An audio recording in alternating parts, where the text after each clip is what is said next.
Today we've got the first ever outdoor road race, first ever time trial, first ever hill climb that I'm competing in. So it's the Kingston Wheelers Leith Hill climb. I've never done a time trial before, so it's quite daunting. It should all be quite good. It's quite windy out there, but it's dry. Hopefully the wind will be in my direction regardless, to be honest. The wind will be the same for everyone. But yeah, it's gonna be today for me. It's mostly about kind of getting a race done and understanding. Tomorrow I've got the more local Leith Hill, which based on my Strava efforts I'm a bit better at than this one. Obviously this hill has been completed by so many, like hundreds of thousands of people. So yeah, today it's mostly about kind of going, can I get for a race and see, you know, what it's like putting that race effort in compared to sort of like just having a go on your own on a solo segment. I've got Phillip Lovett from Bike Racing Without Mercy, who I'm a big fan of his YouTube stuff, and he's 2 minutes after me starting. So it's about five-ish minute climb. So I'm hopefully going to be across the line there, so I should be able to get some footage of Phil finishing, and yeah, we will see how we get on. I'm going to go to the I've got a car park that I would intend to go to, all country lanes, so that's actually probably, I'm all like daunted by that, getting down in my big wide car. But yeah, we will go, we will see how we get on, and we'll have a bit of fun. I've not got the GoPro on because I figured it's just another thing to distract me while I'm doing it, so it'll probably just be phone footage. But yeah, first hill climb career started. So all signed up, number pinned to the back of my jersey. I've got about 45 minutes or so till I'm off, doing that weird sort of poot around where you don't want to sit in the car and get cold, or just do nothing, but equally don't really want to go too hard either. So yeah, just trying to wander around, not go too far away from the starting point, not get a puncture, not fall off.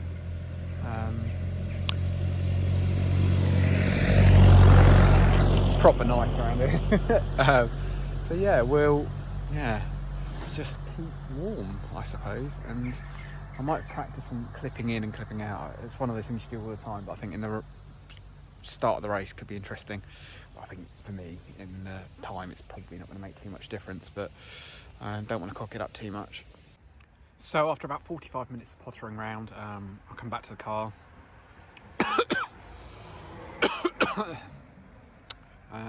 Got about, how long have we got?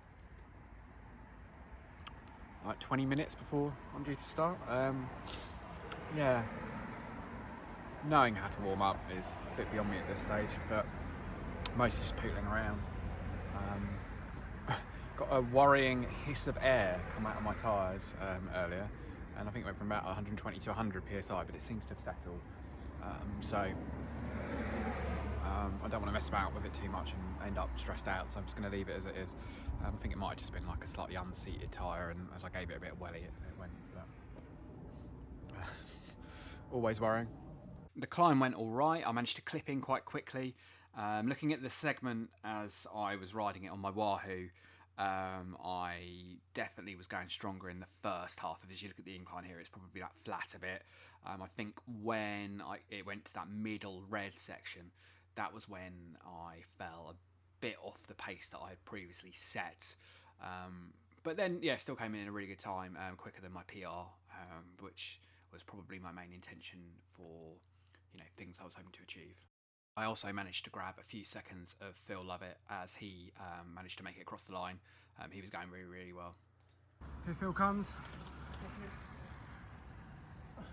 Come on, Phil! Nice one! Back home after the Kingston Wheelers Leith Hill climb. As I've said probably loads of times in this video, the preceding was my first outdoor race, my first hill climb. And yeah, it seemed to go quite well. I mean, it's tricky to know, like we won't get the full results through until they're all up on cycling time trials in probably the next 2 or 3 days. So then we'll see where I end up in the overall kind of official classification. But in terms of, let's bring it up on Strava just so I can see. But in terms of sort of what I was hoping to achieve, there was kind of, I suppose, one main goal was to have my first race, which is obviously you know, significant, and get through it and learn from that, and you know, generally sort of get a sense of, you know, competing. So when I'm doing future ones, I'm kind of more accustomed to it. And this is one that kind of like I didn't have going too much of a goal, like this is what I want to achieve out of it. But a couple of kind of particular ones came up having done the recon. So I did the recon ride, did it under 5 minutes in the recon ride. So let's have a look at my efforts here. So I can bring this up. So this is on Strava, so this isn't the official one, but this is kind of what's taken from my efforts there. So in the recon ride, my best time was my first time up. I did it 5 times. The last 2 were deliberately quite slow, but the first 2 or 3 were kind of full effort, as you can do when you're on your own. So I did it 4:52 on the recon ride on Monday, and did it on 4:23 this time round. So that was obviously really good. My hope was to do it definitely under 5. The wind might have helped a bit. It was quite windy out there, but I don't know how much that kind of really made a big difference when you're going kind of quite slow. So yeah, good sort of 30 seconds off my previous best time, so that's good on that one. And then like a second minor goal, I knew Phil Lovett from Bike Riding Without Mercy, who I'm a big fan of. Hi Phil. He's a really good rider, similar sort of level to me on Zwift. He's a bit taller obviously, and he's obviously got a lot more, like he's been doing it longer, so he's obviously a really strong rider there. But on like Zwift power numbers, we're kind of in a similar sort of place. And he was 2 minutes behind me, and I beat his time just about as well. I think he had a bad clip in, so because of the COVID regulations, they won't hold you and push you off. You've got to kind of start yourself and clip in. I had double-sided MTB, it was like mountain bike, time attack clips, which I think helped me. So I think that probably cost him a few seconds as well. But, you know, it is one of the kind of downsides of kind of the COVID regulations that we've got. So that was kind of a mini one there. It did, you know, Phil's a great rider, so just kind of to be, you know, in a similar sort of space to him, that kind of validates the Zwift numbers for me. That was kind of, again, a part of this process that was kind of interesting to know is, yeah, like you can do well on the turbo, you believe the numbers. I've got elite Drivo, which is meant to be like 1% accurate, so, you know, like I feel like it's a fairly confident, a very accurate turbo trainer, but even so, it's hard to know, are those numbers legit? So to see someone who's kind of an A cat rider on Zwift and be in a similar place, in fact a little bit quicker than them on a hill climb, for me was a sign that, yeah, those numbers are legit and I can kind of use them to kind of compare myself to other riders. So yeah, we've got the Knights Hill climb tomorrow in Goodwood. Based upon the recon rides, I was stronger in that one than I was in Leith.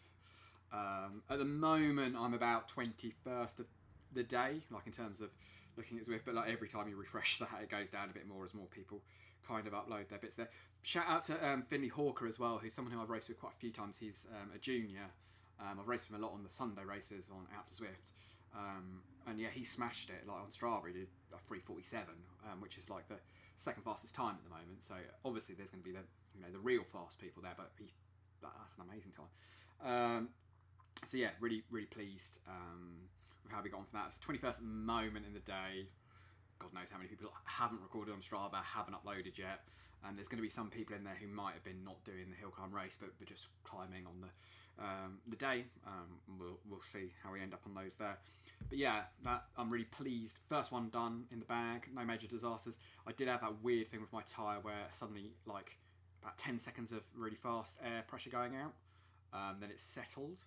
And then as I was riding up this time, I noticed a bit of a bulge in the tyre. So I don't know if the tube's gone or the tyre's gone. We can have a look at that in a minute. We might have to do a quick, like, switch to a worn out tyre I've got in the shed, or go to Halfords and get something before the race tomorrow. If it's the tyre that's gone, tube will be easy to swap. Anyway, so yeah, first hill climb done. Obviously didn't win it, that wasn't the intention here, but it was as much about setting a time now to be able to compete and compare next year as the hill climb season comes around again. And it's kind of reassured me and validated that, you know, I'm obviously at the moment not, we'll see the final results, but I'm not like hill climb specialist good, but certainly I am kind of, for a regular rider doing hill climbs, pretty decent in that kind of comparison there. So that does give me the potential that, you know, if I were to continue to improve over the next year, potentially not ride on a steel lugged gas tube bike. It's beautiful, my Kona, but it is not the lightest bike by quite some distance. So yeah, that's what this year is about in the hill climbs. It's kind of go, could you, if you dedicated yourself to this next year, do really well in that? And obviously Whether I'd win any, I don't know, but certainly I feel like I could improve and be in the mix, and that's what I'd like to, kind of get to on the hill climbs. So yeah, really pleased. We'll see where the final results are. I'll kind of probably do a wrap-up one on kind of Tuesday or whatever when we get the results through. But so far, so good. Pretty pleased with the outcome. Thanks for watching all the way through. If you enjoyed the video, feel free to like it, and of course you can always subscribe to our channel. That of course fuels my fragile little ego and generally just makes me smile.